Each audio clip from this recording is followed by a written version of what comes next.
आज मेरे मित्र ने उनसे कहा कि पंडित जी चलो आप हमें यही बता दो कि कल के अवतार कहाँ हैं, कौन, हम जाके उनसे मिल लेते हैं। तो पंडित जी ने कहा कि बेटा उनके बारे में मैं अगर बता भी दूं तो भी आप लोगों को विश्वास नहीं होगा, क्योंकि उनके ईश्वरीय माया का पर्दा ही ऐसा है कि उनके ईश्वरीय स्वरूप को पूरी दुनिया तभी पहचान पाएगी जब युग परिवर्तन का समय आएगा। उससे पहले सिर्फ वही लोग उनके ईश्वरीय स्वरूप को पहचान सकते हैं जिनकी पिछले जन्मों की भक्ति है। इसके बाद अब देखो कितनी बड़ी बात कही पंडित जी ने। इन्होंने कहा कि पंडित जी बता तो दीजिए कल की कौन है, कहां है। तो उन्होंने कहा कि भैया अपनी पहचान भी वही करवाएगा। एक बार ध्यान से सुनिए। ये आप और हम सत्सेवकों के लिए बहुत बड़ा एक संकेत है, इशारा दिया परमात्मा ने। सुनिए। अब मेरे मित्र ने उनसे कहा कि पंडित जी चलो आप हमें यही बता दो कि कल के अवतार कहाँ हैं, कौन, हम जाके उनसे मिल लेते हैं। तो पंडित जी ने कहा कि बेटा उनके बारे में मैं अगर बता भी दूं तो भी आप लोगों को विश्वास नहीं होगा, क्योंकि उनके ईश्वरीय माया का पर्दा ही ऐसा है। बच्चा अगर मैं तुम्हें बता भी दूं तो तुम विश्वास ही नहीं करोगे, कोई विश्वास नहीं करेगा। क्यों? क्योंकि उनकी ईश्वरीय माया का पर्दा ही इतना है। अगर पंडित जी बता दें कि भाई हिसार जेल में हरसंत रामपाल जी महाराज है तो पंडित जी को 2 गाड़ियां मिलेंगी। ये परमेश्वर की माया का पर्दा ही ऐसा है। कहां बैठा है? जेल में। और दुनिया की दृष्टि में जेल में कौन जाता है? ठग, लुटेरा, चोर, बदमाश, उल्टे कर्म करने वाला। और भगवान कहां बैठे? हिसार जेल में। तो पंडित जी कह रहे हैं कि भाई उनकी ईश्वरीय माया का पर्दा ही ऐसा है, अगर मैं बता भी दूं कोई विश्वास नहीं करेगा।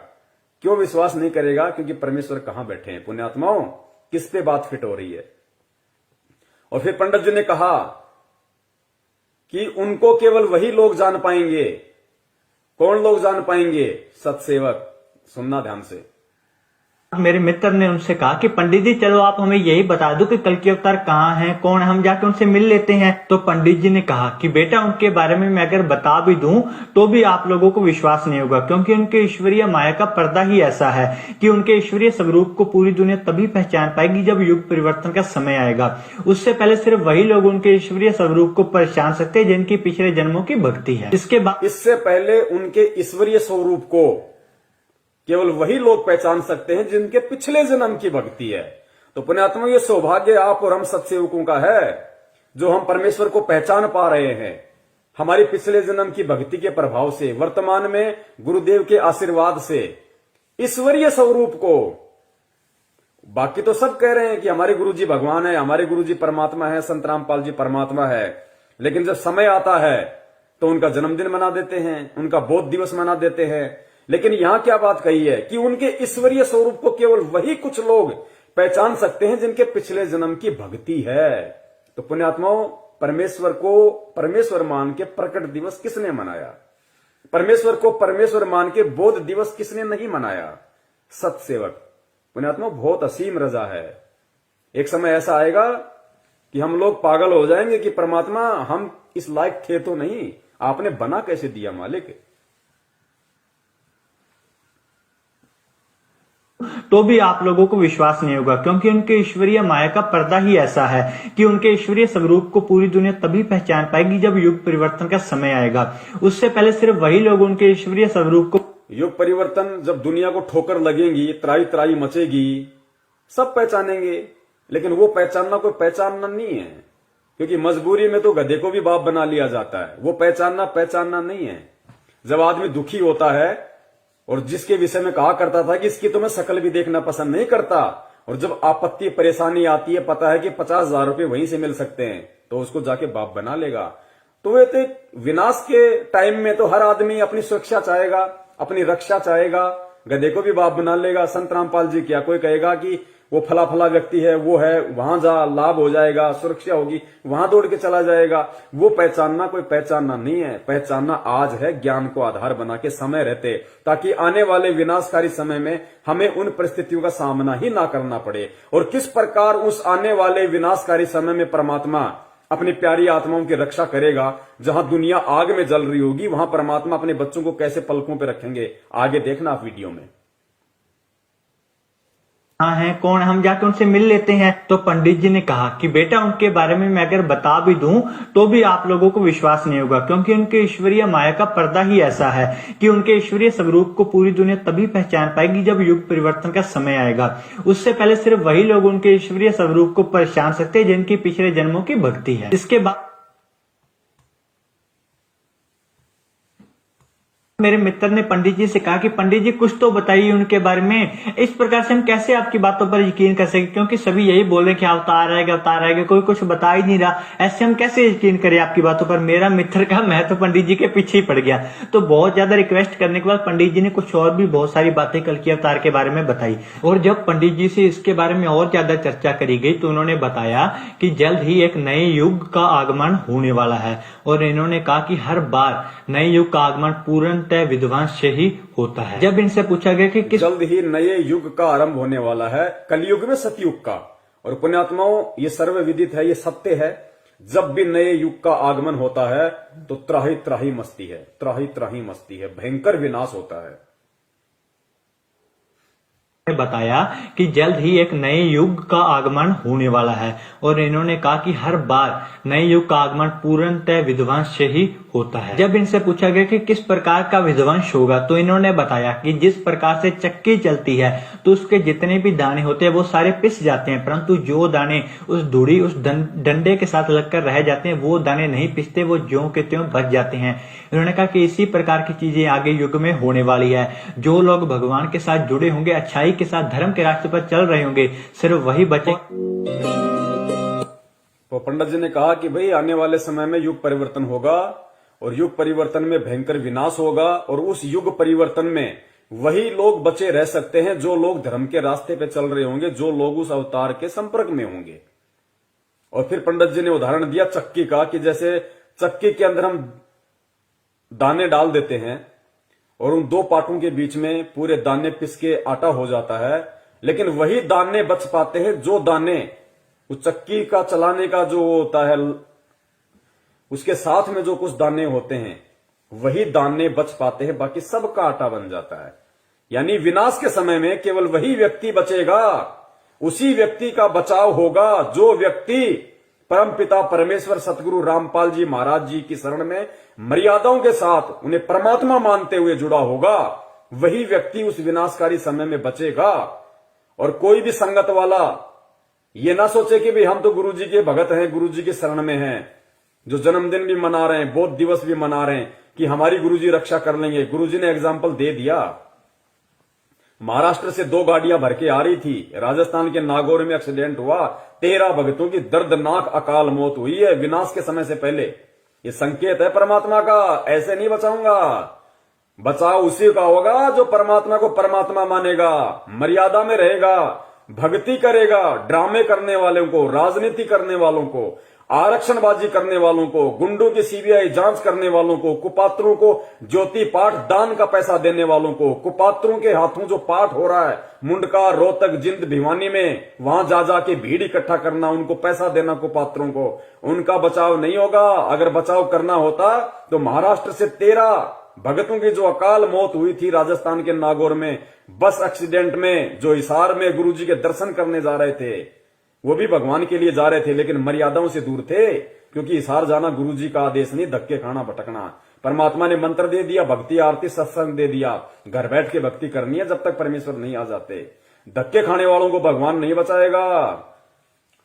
कहा कि वही बचेगा जो उस डंडे के साथ में चिपका रहेगा।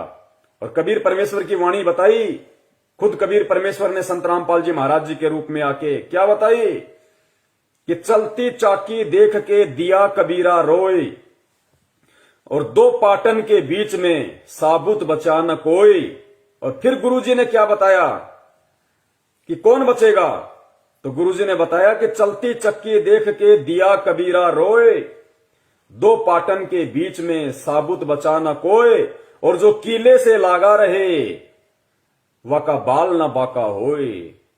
वो किला वर्तमान में केवल परम पूज्य सतगुरु रामपाल जी महाराज जी हैं। और 2 पाठ, एक दुर्गा और एक काल, इन दोनों के बीच में जो आ गया उसका तो आटा बनेगा चकनाचूर।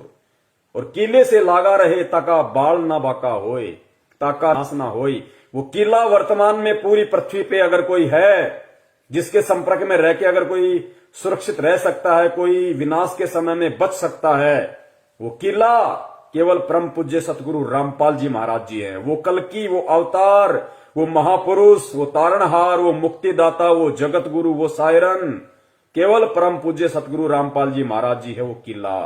जिसके साथ अगर कोई लगा रहेगा, साथ लगने का मतलब है उनकी शरण में, उनकी भक्ति। और उनकी भक्ति वर्तमान में जगह जगह लोगों ने फर्जी नामदान केंद्र खोल रखे हैं।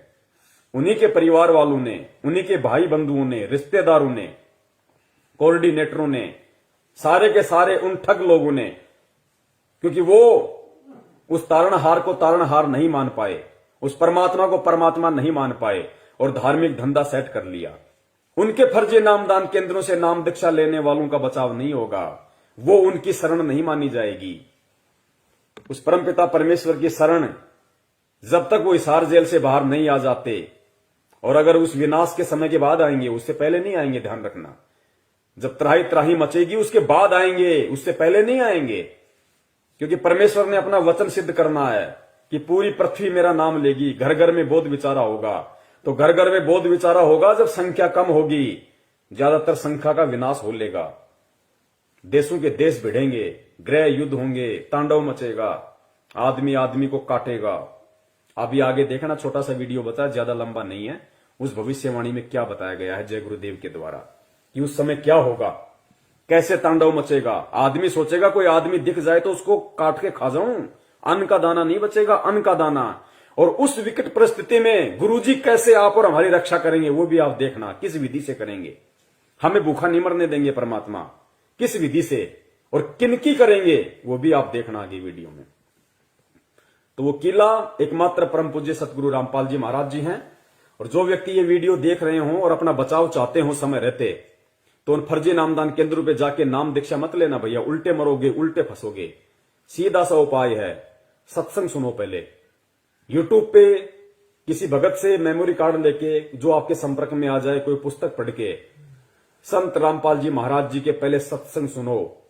अगर उनके आने तक आप सत्संग भी सुनते रहोगे और सत्संगों के माध्यम से वो जो नियम बताते हैं, जो बुराइयां छोड़ने के लिए कहते हैं, उनको आप छोड़ दोगे, आपका बाल विवाह का नहीं होगा, बाल विवाह का।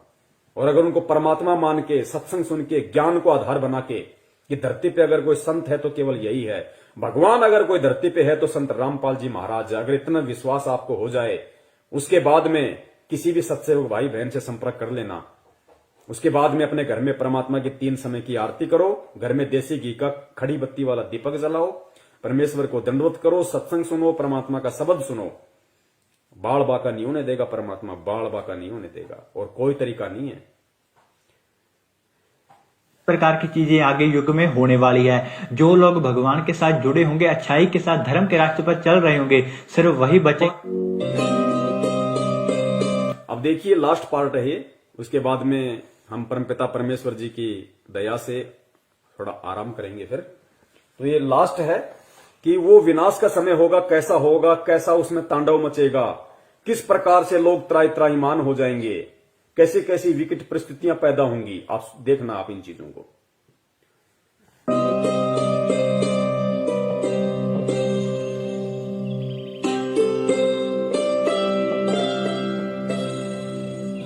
मैं सिर्फ बताता जाऊंगा, आपने सुनते जाना है। जिसे समझना होगा वो समझेगा, जिसे हंसना होगा वो हंसेगा। लेकिन दोनों ही स्थितियों में ईश्वर का कार्य होता रहेगा, क्योंकि वो समय आ गया है कि जब स्वयं परमात्मा अपनी रूहों को वापस ले जाएगा अपने जहान में। हिंदू, मुस्लिम, सिख, ईसाई हर धर्म को मानने वाले यह जानते हैं कि उनके इष्ट ने फिर से इस मृत्यु लोक में आने की भविष्यवाणी कर रखी है। कलयुग में कलयुग जाएगा, कलयुग में सतयुग आएगा। पाप और अधर्म को चरम तक पहुंचाने में कामयाब मनुष्य ने बहुत ही जल्द अपने विनाश की राह तय कर ली है, और जो पाप और अधर्म का चरम कलयुग के अंतिम चरण में होना चाहिए था, वो इंसान ने अभी ही हासिल कर लिया है। लेकिन अधर्म के विनाश के लिए हर युग में कोई न कोई महाभारत होती जरूर है।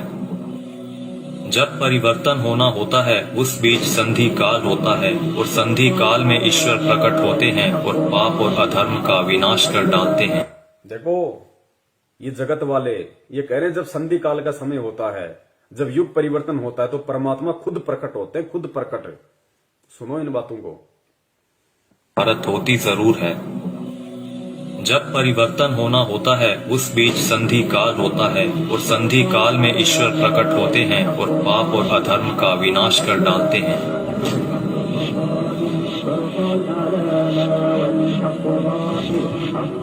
यह वीडियो वो लोग जरूर देखें जिनका परमात्मा में पूर्ण विश्वास है। इस वीडियो में दी गई जानकारी को ध्यान लगाकर समझिए। ये जानकारी कोई मनगढ़ंत या काल्पनिक बातें बिल्कुल नहीं है। ओडिशा में 400 साल पहले अच्युतानंद जी द्वारा भविष्य मालिका की रचना की गई थी। अच्युतानंद जी को भगवान श्री कृष्ण के परम सखा सुदामा का पुनर्अवतार माना गया है, जिसमें उन्होंने कलयुग के खत्म होने की भविष्यवाणी की है, जो कि गणनानुसार आने वाले कुछ वर्षों में हो सकता है। इसमें उन्होंने परमात्मा के प्रकट होने से पहले भारत के जो अंतिम प्रधानमंत्री होंगे उनके बारे में भी बताया है, और जो गुण बताए हैं वो वर्तमान के प्रधानमंत्री से मेल खाते हैं। यानी लोकतांत्रिक भारत के अंतिम प्रधानमंत्री होंगे श्री नरेंद्र मोदी, और उसके बाद होगा उस ईश्वर का प्रकट होना और पूरे भारत में मिलिट्री शासन होगा, या कहीं राजतंत्र कायम हो। अंतिम प्रधानमंत्री नरेंद्र मोदी होगा, पूरे देश में मिलिट्री शासन होगा, उसके बाद प्रकट होगा कौन? परम पूज्य सतगुरु रामपाल जी महाराज जी उसके बाद पूरी दुनिया के सामने आएंगे।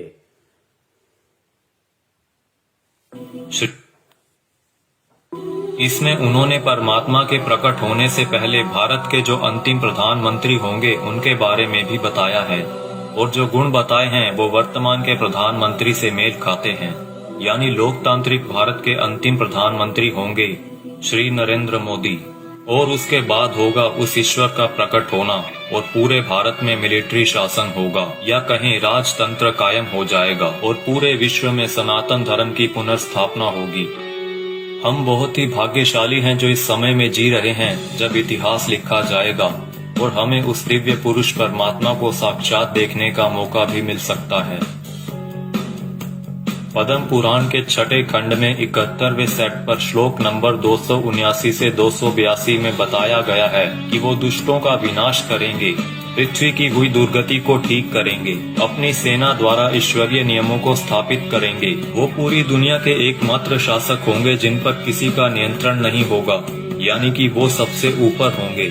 वो पूरी दुनिया पर धर्म की विजय पताका फहराएंगे और पूरे विश्व के लिए पूजनीय होंगे। जब वो सामने आएंगे तो देश में इमरजेंसी लागू होगी। पूरी दुनिया के टीवी चैनल्स के जरिए सभी लोग उन्हें जान जाएंगे। उनकी सेना होगी, एडमिनिस्ट्रेशन होगी और उनके समाज सेवी मनुष्य भी होंगे। फ्रांसीसी भविष्यवक्ता माइकल द नॉस्ट्रेदामस की भविष्यवाणियों पर पूरी दुनिया के लोग यकीन रखते हैं, क्योंकि वो हमेशा सच साबित होती रही हैं। जिसमें उन्होंने 2020 को एक बहुत ही हिंसक साल बताया है, जहां दुनिया के बड़े बड़े देशों में गृह युद्ध के हालात होंगे। 2020 में ही सदी का सबसे बड़ा आर्थिक संकट भी आएगा। इसी समय में लोग काफी जागरूक हो चुके होंगे और लोगों में एक तरह का आध्यात्मिक झुकाव देखने को मिलेगा। नॉस्ट्रेदामस की ये सभी भविष्यवाणियां सेंचुरी नामक पुस्तक में दर्ज हैं। उनकी भविष्यवाणियों में कुछ भविष्यवाणियां ये भी हैं: जल्द ही दुनिया का तारनहार जन्म लेगा। वो एक ऐसे देश में जन्म लेगा जिसका नाम किसी समुद्र के नाम से जुड़ा होगा। आप जानते ही हैं कि पूरे विश्व में प्राचीन समय से ही भारत ही एक ऐसा देश है जिसका नाम एक समुद्र के नाम से जुड़ा है, हिंद महासागर। आगे नॉस्ट्रेदामस लिखते हैं, मैं उसे जब जब देखता हूँ मेरा सर सजदे में झुक जाता है। वो दुनिया को ऐसा ज्ञान बताएगा जो आज तक किसी ने नहीं दिया होगा। स्वयं को ज्ञानी विद्वान कहलाने वाले सभी उसके समक्ष नतमस्तक होंगे। वो सभी आत्माओं को वापिस अपने देश ले जाएगा। माना जाता है कि ईश्वर के अवतार का प्रकट होना वैश्विक त्रासदी के समय में होगा।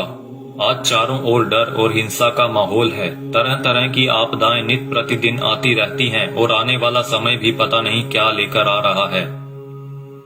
क्या यह वैश्विक त्रासदी का समय नहीं है? मनुष्य बहुत ही छोटा हो जाएगा और उसके सभी अस्त्र शस्त्र निष्फल हो जाएंगे। आज मनुष्य में नैतिक चारित्रिक गुणों का पतन होता जा रहा है और वर्तमान समय में चल रही महामारी के लिए मनुष्य के सभी प्रयास भी निष्फल हो चुके हैं।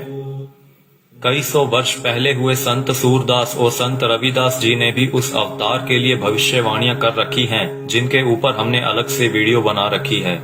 हो सकता है कि इस संधि काल के बाद ईश्वर द्वारा चुने गए कुछ मनुष्य ही अगले युग में कदम रखें। इसीलिए इस समय में हम सभी को पूर्ण रूप से, पूर्ण प्रयत्न से अपना आध्यात्मिक विकास करने की जरूरत है।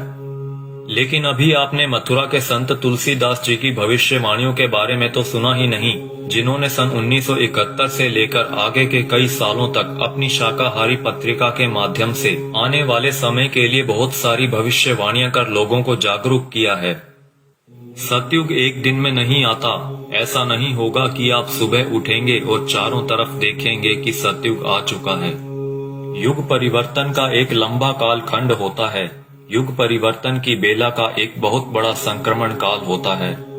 जब युग बदलता है, एक युग जाता है और दूसरा आता है, तब जहां दो युगों की टक्कर होती है, महाविनाश होता है। चारों तरफ त्राही माम मचेगा, बहुत अकाल मौतें हो। पुण्यात्माओं, कैसी परिस्थितियां होंगी गुरुदेव के जेल से बाहर आने से पहले।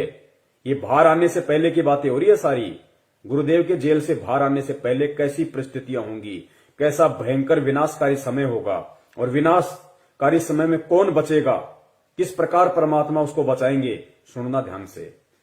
और ये जगत वाले कह रहे हैं, वीडियो बनाने वाले, कि अगर हमें वो सतयुग देखना है तो हमने अपनी भक्ति को बढ़ा देना चाहिए, अपना आध्यात्मिक विकास करने की शुरुआत कर देनी चाहिए। जब युग बदलता है, एक युग जाता है और दूसरा आता है, तब जहां दो युगों की टक्कर होती है, महाविनाश होता है। चारों तरफ त्राही माम मचेगा, बहुत अकाल मौतें होंगी। लोग कीड़े मकोड़ों की तरह मरेंगे, लाशें पड़ी सड़ेंगी, उनको उठाने वाले नहीं मिलेंगे, कौन किसको उठाएगा। अब देखना, जो भगत भाई बहन 50 गज के प्लाट के लिए मारामारी करते हैं ना बिना ज्ञान के, बना लो, उधार ले लो, ये ले लो, वो कर लो, गुरुजी ने मुझे क्या मुझे लाभ दे दिया, मेरा कोई प्लाट नहीं बन पाया, मेरी कोई नौकरी नहीं लग रही, ये हो गया, फलाना हो गया, बिना ज्ञान के जो त्रुटियां निकालते रहते हैं। सुनो, आने वाले समय में क्या होगा, ये दुनिया के प्लाट खाली पड़े रहेंगे, जाके बस जाना किसी में भी। काल होता है। जब युग बदलता है, एक युग जाता है और दूसरा आता है, तब जहां दो युगों की टक्कर होती है, महाविनाश होता है। चारों तरफ त्राही माम मचेगा, बहुत अकाल मौतें होंगी। लोग कीड़े मकोड़ों की तरह मरेंगे, लाशें पड़ी सड़ेंगी, उनको उठाने वाले नहीं मिलेंगे, कौन किसको उठाएगा। बच्चा, आज आप मुट्ठी भर पैसे लेकर जाते हो और बोरा भरकर अनाज लाते हो। आप बोरा भरकर नोट ले जाओगे, लेकिन मुट्ठी भर अनाज नहीं मिलेगा, अन्न का दाना नहीं मिलेगा। नाली में पड़े रोटी के टुकड़े को देखकर सोचोगे कि उठाकर खा लिया जाए। अन्न का दाना नहीं मिलेगा, नाली में पड़े हुए रोटी के टुकड़े को देखकर सोचोगे कि खा लिया जाए, वरना मरेंगे। उस समय में परमात्मा क्या करेगा अपने भगत के साथ, जो वर्तमान में उनको परमात्मा मान के मर्यादा में रह के भक्ति कर रहा होगा। आगे देखना, कौन किसको उठाएगा। बच्चा, आज आप मुट्ठी भर पैसे लेकर जाते हो और बोरा भरकर अनाज लाते हो। आप बोरा भरकर नोट ले जाओगे, लेकिन मुट्ठी भर अनाज नहीं मिलेगा, अन्न का दाना नहीं मिलेगा। नाली में पड़े रोटी के टुकड़े को देखकर सोचोगे कि उठाकर खा लिया जाए। ऐसा भयावह वक्त आएगा कि एक इंसान दूसरे इंसान को देखकर सोचेगा कि कब मौका मिले तो उसको काट कर खा जाऊं। भाई भाई आपस में जान के दुश्मन बन जाएंगे। परिवार में झगड़ा झंझट, जाति जाति में झगड़े, समाजों में भीषण टकराव होंगे।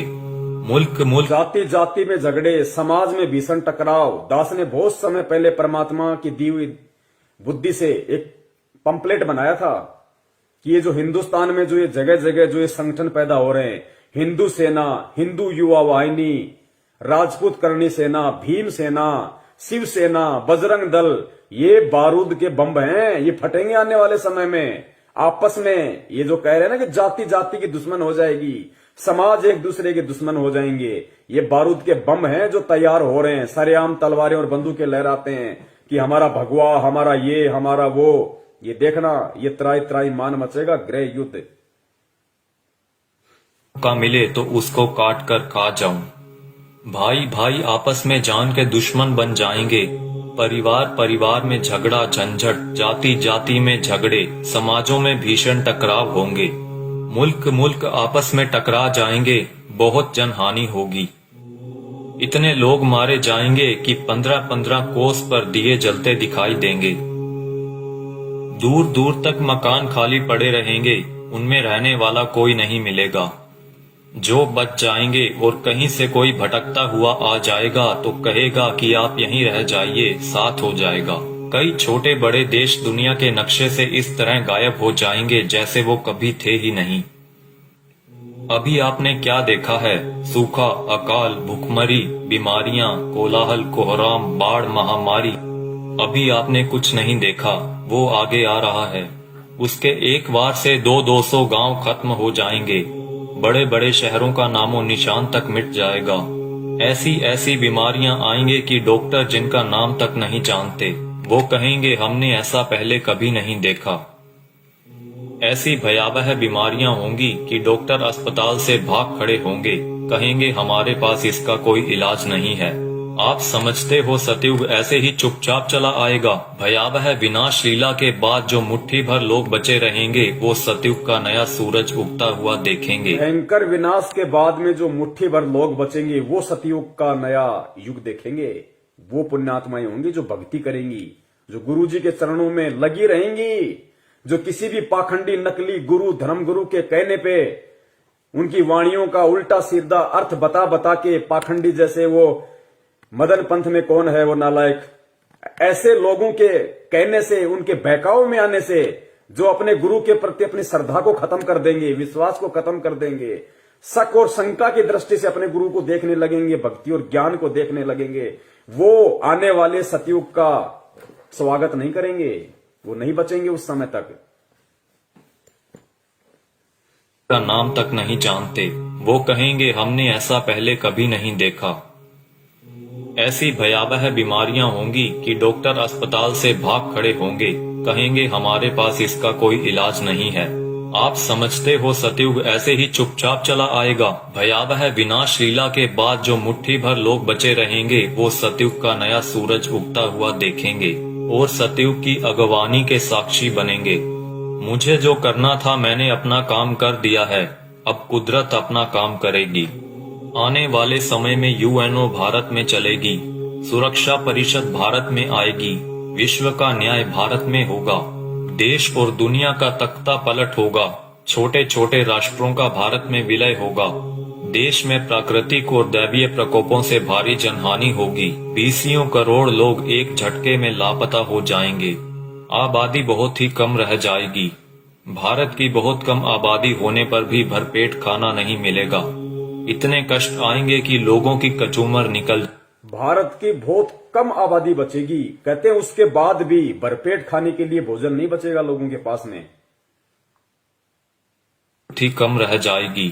भारत की बहुत कम आबादी होने पर भी भरपेट खाना नहीं मिलेगा। इतने कष्ट आएंगे कि लोगों की कचूमर निकल जाएगी। चारों तरफ विश्व युद्ध होगा, कीटाणु बमों का प्रयोग किया जाएगा। एक सफेद पोशाकधारी ही युग परिवर्तन का कारण बने। बंदी छोड़ सतगुरु रामपाल जी महाराज की जय हो। एक सफेद पोशाकधारी, क्योंकि ये जितने भी भविष्य वक्ता हैं विदेशी, ये जो परमेश्वर को देख रहे हैं, उस अवतार को देख रहे हैं, ये गुरु जी के वर्तमान रूप को देख रहे हैं। एक सफेद पोशाकधारी जिसका गौर वर्ण होगा, चरम विहीन पादुकाएं होंगी, मस्तक पे अर्धचंद्र का निशान होगा। ये सतगुरु रामपाल जी महाराज जी के वर्तमान रूप को देख रहे हैं। अपनी भविष्यवाणियों में उन्होंने वर्तमान समय को उन्होंने देखा था।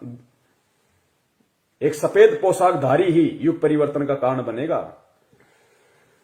मिलेगा। रूपानंद कह रही है कि वो उत्तराखंड में है, साधु संत है। यहां तो लाल कपड़े वाले हैं सारे, गले में मोटी मोटी रुद्राक्ष की मालाएं पहने बैठे हैं। कोई मुंडित है, कोई चंडित है, कोई जटाधारी है, कोई लंगोटाधारी है। सफेद पोशाकधारी तो केवल परम पूज्य सतगुरु रामपाल जी महाराज है। आबादी बहुत ही कम रह जाएगी। भारत की बहुत कम आबादी होने पर भी भरपेट खाना नहीं मिलेगा। इतने कष्ट आएंगे कि लोगों की कचूमर निकल जाएगी। चारों तरफ विश्व युद्ध होगा, कीटाणु बमों का प्रयोग किया जाएगा। एक सफेद पोशाकधारी ही युग परिवर्तन का कारण बनेगा। आप शीघ्र अतिशीघ्र उस आध्यात्मिक शक्ति के साथ जुड़ जाएं तो आपका बचाव होगा।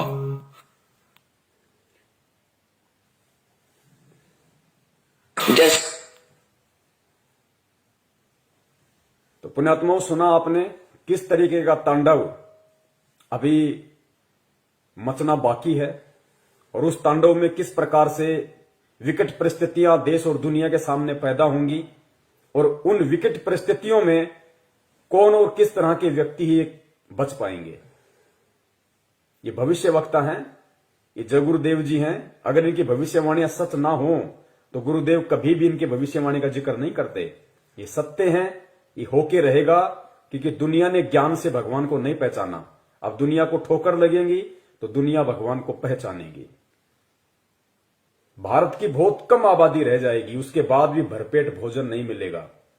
दाने दाने को लोग तरस जाएंगे, दाने दाने को। और नाली में, गंदी नाली में अगर कोई रोटी का टुकड़ा किसी को दिख जाएगा तो सोचेगा खा ले उठा के। ऐसी विकट परिस्थितियां पैदा होना बाकी हैं और हम कर रहे हैं राजनीति। कभी बीजेपी को वोट, कभी कांग्रेस को वोट, कभी आरक्षणबाजी, कभी जाटों के आरक्षण में जाओ, माता बहनों को लेके जाओ, गुंडों की सीबीआई जांच कराओ। मस्ती सूझ रही है, मौज हो रही है। अभी देखना आगे चल के क्या बनेगा। भले तुम भगत हो, भगत वो है जो मर्यादाओं में रहता है, परमेश्वर को परमेश्वर मानता है। तो वो जो विनाशकारी जो समय जो बताया है भविष्य वक्ताओं ने कि दाने दाने को लोग तरस जाएंगे, ना कोई काम होगा, ना कोई धंधा होगा, ना कोई खेती होगी, कुछ नहीं होगा। उस समय जो लोग बचे होंगे वो भी भुखमरी के शिकार होंगे, दाने दाने को तरसेंगे। गंदी नाली में रोटी का टुकड़ा होगा, सोचे खा लो। तो पुण्यात्माओं, उस समय में वो परमपिता परमेश्वर, वो बंदी छोड़ सतगुरु रामपाल जी महाराज जो अवतारी पुरुष है, महापुरुष है, तारणहार है, वो किन आत्माओं की रक्षा करेगा और किस तरह से रक्षा करेगा। वो उन आत्माओं की रक्षा करेगा जो परमेश्वर को परमेश्वर मानेंगी, जो उन्हें मुक्ति दाता मानेंगी, हृदय से, आत्मा से, जुबान से नहीं। और घर में अन्न का दाना ना होने पर भी वो परमात्मा किस तरीके से अपने बच्चों की रक्षा करेगा। पुण्यात्माओं, सबसे बड़ा भविष्य वक्ता परमात्मा होता है, जो आज धरती पे संत रामपाल जी के रूप में है। लेकिन परमात्मा स्पष्ट रूप से जिक्र नहीं करते, परमात्मा संकेत कर देते हैं। तो आने वाले जो समय है भयंकर, आप और हमारे रहते सहते जो समय आएगा, उस समय के लिए परमात्मा ने कई बार सत्संगों में संकेत किया है और इशारा कर दिया परमात्मा ने कि पुण्यात्माओं, किस प्रकार भगवान तुम्हारे साथ में रहेगा, चिंता मत करना, घबराना मत, मैं सदा तुम्हारे पास में रहूंगा। किस प्रकार दया करेगा परमात्मा, इस वीडियो को सुनिए पुण्यात्माओं और परमेश्वर के चरणों में नतमस्तक हो जाओ। कभी सपने में भी मत सोचना किसी और नालायक की तरफ, किसी साधु संत महंत पाखंडी की तरफ, किसी अन्य संत पंथ की तरफ जाने की सौपन में भी मत सोचना, वरना पतिव्रता धर्म से डिग जाओगे। फिर रक्षा करने वाला इस भगवान के अलावा दुनिया में कोई नहीं है। उस विनाश के समय में, उस संघर्ष के समय में परमात्मा उसी आत्मा के साथ रहेगा जो वर्तमान के संघर्ष में परमात्मा के चरणों में पड़ा रहेगा। काल हमें जो तोड़ने की कोशिश कर रहा है, जीव आत्माओं को डिगाने की कोशिश कर रहा है हर तरीके से, सतलोक आश्रम मैनेजमेंट हरियाणा के द्वारा नित नए पीले पीले पर्चे निकाल के ज्ञान विरुद्ध आदेश दे दे के हराम की कमाई, राजनीतियां करवा के, आरक्षणबाजी करवा के, ये काल की चाल है। ये उस विनाशकारी समय में आपकी रक्षा ना हो उसके लिए आपको तोड़ रहा है। आप सोच रहे हो हम गुरुजी के शरण में हैं, आप कांग्रेस को, बीजेपी को वोट दे रहे हो भगत होके, आरक्षणबाजी कर रहे हो, कुपात्रों को दान दे रहे हो। ये कोऑर्डिनेटर भगतों की लड़कियां ले लेके भाग रहे शादीशुदा होने के बाद, इनको दान दे रहे हो। ये भगोड़ों को दान दे रहे हो। गुरुजी के कलयुगी झूठे मक्कार परिवार को, बेटा बेटी, उनकी पत्नी को आप दान दे रहे हो। ये उस विनाशकारी समय में आप अपनी गर्दन पे तलवार रख रहे हो। दान सुपात्र को दिया जाता, कुपात्र को नहीं। मर्यादाओं से दूर हो रहे हो आप। ये रोहतक मुंड का जिंद दीवानी हरियाणा में जो ढोंग कर रखा है इन लोगों ने, आदरणीय गरीबदास जी महाराज जी के पाठ प्रकाश का 150 दिन से ये लोग धन प्राप्ति के लिए जो ड्रामा कर रखा है, तुम सोच रहे हो हमें पुण्य मिलेंगे। गुरुदेव कहते हैं तुम करत हो पुण्य होत है पापम, तुम पुण्य समझ के कर रहे हो लेकिन अज्ञानता में तुम पाप के भागी बन रहे हो। बचाव नहीं होगा तो किनका बचाव होगा उस समय, और कैसे बचाव होगा?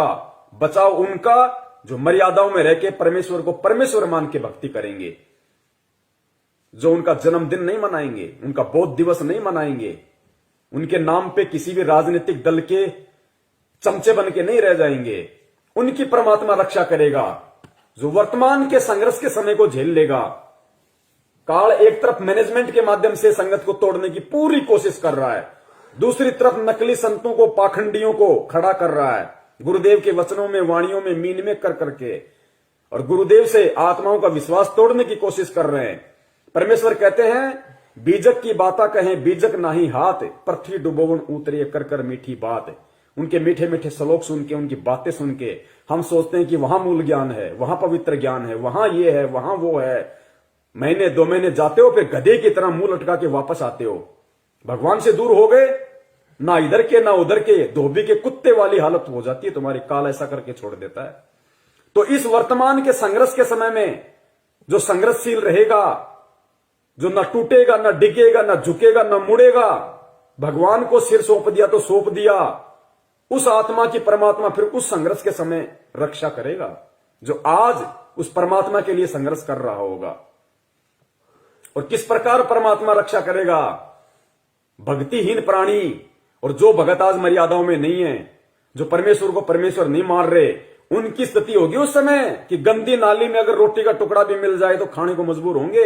और जो भगत होंगे, जो सत्सेवक होंगे, सच्चे सेवक होंगे परमात्मा के, उनकी परमात्मा कैसे रक्षा करेगा? सुनो गुरुदेव के मुख कमल से। जैसे दास बार बार आपको कथा सुनाता है कि जिस समय परमात्मा के नाम से झूठी चिट्ठी लिख दी थी कबीर जी के नाम से, और 18 लाख प्राणी साधु संत आगे थे। वो साधु संत कौन थे? घर छोड़कर जंगलों में अपने गुरुओं के पास भक्ति के लिए, भगवान के लिए भटक रहे थे। वो उनकी विशेष प्यारी आत्मा थी। अब वहां उन 18 लाख को 3 दिन तक झोंपड़ी में बैठे गरीब जुलाई ने, वो तो भगवान थे, लीला कर रहे थे, 3 दिन तक उनको वो भोजन खिलाया जो कभी सुना भी नहीं था उन महापुरुषों ने, भक्तों ने, साधुओं ने। और सोना की मोहर दी और दोहर दी, और छक्के हलवा, पूरी, कचौड़ी, जलेबी छक छक खावा, छा बखावा, दिन में भूखे मरे तिंदरे बुगड़े खानिए थे होते। तो उनके लिए जब ये लीला कर दी, पृथ्वी का को माल भी नहीं था, सतलोक से ला दिया जाता है। पृथ्वी का माल नहीं था, काशी का भंडारा किया परमेश्वर ने, 18 लाख को खिलाया दिन में 4-4 बार। इस पृथ्वी लोक का नहीं था, वो सतलोक से लाए थे परमात्मा। और फिर आगे देखना पुण्यात्माओं, किस प्रकार उस विनाश के समय में जब ऐसी संकट पैदा होगा, ऐसी विकट परिस्थितियां पैदा हो जाएंगी, क्योंकि गुरुदेव तो परमेश्वर है, अंतर्यामी है, उनको तो पता है उस विनाश के समय का। उस समय का थोड़ा सा जिक्र परमेश्वर ने किस प्रकार किया कि बच्चों, तुम्हारे घर में अगर 2 दाने भी होंगे तो परमात्मा क्या करेगा, फिर देखना। उसको कहते हैं भक्ति का प्रतिफल। मेरे बुगड़े खानिए थे होता है। तो उनके लिए जब ये लीला कर दी, पृथ्वी का को माल भी नहीं था, सतलोक से ला दिया जाता है। तो आने वाले समय में जैसे जनसंख्या बढ़ रही है, 100 वर्ष के बाद क्या खाएंगे ये, अगर ये माहौल नहीं बदलाते? फिर भगवान व्यवस्था करेगा। आपके घर में 2 दाने होंगे, तड़के भरा पाओगा मटका, पिप्पा भरा पाओ। आपके घर में 2 दाने होंगे ना, 2 दाने, तो परमात्मा कहते हैं भक्तिहीन प्राणियों की तरह मैं तुम्हें गंदी नाले में पड़ा हुआ रोटी का टुकड़ा नहीं खाने दूंगा। बच्चों, तुम्हारे घर में अगर 2 अन्न के दाने भी होंगे रात को, तो सुबह तुम्हारे उठने से पहले परमात्मा उस मटके को अनाज से भर देगा। ऐसी रक्षा करेगा परमेश्वर अपनी आत्माओं की। इसलिए हमारे को विश्वास होना चाहिए दृढ़, अटल, कि धरती पे अगर भगवान है तो संत रामपाल जी महाराज है, उनके अलावा कोई पुरुष नहीं है। बंदी छोड़ सतगुरु रामपाल जी महाराज की जय। पीका को माल भी नहीं था, सतलोक से ला दिया जाता है। तो आने वाले समय में जैसे जनसंख्या बढ़ रही है, 100 वर्ष के बाद क्या खाएंगे ये, अगर ये माहौल नहीं बदलाते? फिर भगवान व्यवस्था करेगा। आपके घर में फिर भगवान व्यवस्था करेगा। आज हम जो काम धंधा कर रहे हैं, 2 के 4 कर रहे हैं, हम जो अपना दिमाग चला रहे हैं कि हम कर रहे हैं तो खा रहे हैं, ये सब फेल हो जाएंगे। आज भी परमात्मा दे रहा है, आज भी परमात्मा ही करवा रहा है। कैसे करेगा परमात्मा, देखना। माहौल नहीं बदलाते, फिर भगवान व्यवस्था करेगा। आपके घर में 2 दाने होंगे, तड़के भरा पाओगा मटका, पिप्पा भरा पाओगा आटेगा। इस तरह कर देगा दाता आपके लिए। लेकिन साध वचन पलटे नहीं, चाहे पलट जाए ब्रह्मांड। अगर परमेश्वर ने ये वाणी कही है कि आपके घर में 2 दाने होंगे, सुबह मटका भरा हुआ मिलेगा, तो वो विकट समय आएगा, वो 2 दाने वाला समय आएगा भाई। तभी परमेश्वर ने इस वाणी का जिक्र किया। ये बात कही है परमात्मा ने कि आपके घर में 2 दाने होंगे। नहीं तो भगत आज हम अपना काम धंधा कर रहे हैं, अपना कमाई रहे ना, लेकिन एक समय ऐसा आएगा ना काम होगा, ना धंधा होगा, ना कोई घर से बाहर निकलेगा, डरेंगे, सहमे हुए होंगे, डरे हुए होंगे। उस समय परमात्मा कहते हैं कि जो भक्तिहीन प्राणियों भूख के मारे क्या करेंगे, कब तक घरों में बैठे रहेंगे। ना ये ब्रह्मा रक्षा करेगा, ना विष्णु करेगा, ना दुर्गा करेगी, ना काल, ना महाकाल, ना देवी देवता, ना भैरू, ना भूत, ना यार, ना रिश्तेदार, ना मां, ना बाप। आज हम जिनके लिए भगवान से दूर हो रहे हैं कि मेरी मां रुष्ट हो जाएगी, मेरा बाप मुझे लड़ेगा, मेरी पत्नी मुझे छोड़ के चली जाएगी, उस समय कोई नहीं आएगा, वो परमेश्वर आएगा उस समय रक्षा करने के लिए। किनकी? जो भक्ति करेंगे, जो भक्ति करने की इच्छा से होंगे। रही है 100 वर्ष के बाद क्या खाएंगे ये, अगर ये माहौल नहीं बदलाते। फिर भगवान व्यवस्था करेगा। आपके घर में 2 दाने होंगे, तड़के भरा पाओगा मटका, पिप्पा भरा पाओगा आटेगा। इस तरह कर देगा दाता आपके लिए। लेकिन भक्ति करवाने के लिए छोड़ सतगुरु रामपाल जी महाराज की जय हो। ये उनकी करेगा जो भक्ति करेंगे, और जो बकवाद ये उनकी करेगा जो भक्ति करेंगे, और जो बकवाद करेगा वो अपना करते रहेंगे, वो गंदी नाले के टुकड़े खाते रहेंगे भगत होके भी। पिप्पा भरा पाओगा आटेगा। इस तरह कर देगा दाता आपके लिए। लेकिन भक्ति करवाने के लिए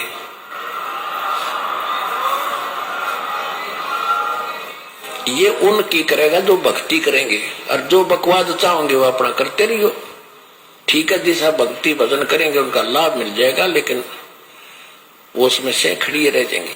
राजनीति करने वाले करते रहियो, आरक्षणबाजी करने वाले करते रहियो, परमात्मा रक्षा उनकी करेगा जो भक्ति करेंगे, जिनका मकसद मोक्ष प्राप्ति का होगा, कांग्रेस को जिताने का, बीजेपी को जिताने का नहीं। तो कितने लोग आज मर्यादाओं में हैं, और कितने लोग भगत होकर भी अपने आप को भगवान का भगत समझते हुए भी मर्यादाओं से दूर हैं। ये अपना आकलन स्वयं कर ले। दास की यही विनती है, यही प्रार्थना है। सत संदेश हम देते रहेंगे जब तक परमेश्वर हमें सद्बुद्धि देते रहेंगे। और निवेदन करूंगा सभी भाई बहनों से, वीडियो को ज्यादा से ज्यादा, ये ऐसा वीडियो है, ये बहुत लंबा चलना चाहिए वीडियो, हर आत्मा तक संदेशा पहुंचना चाहिए। अभी दास इसको फेसबुक पे जाके और दोनों पार्ट को एक कर देगा ऊपर नीचे।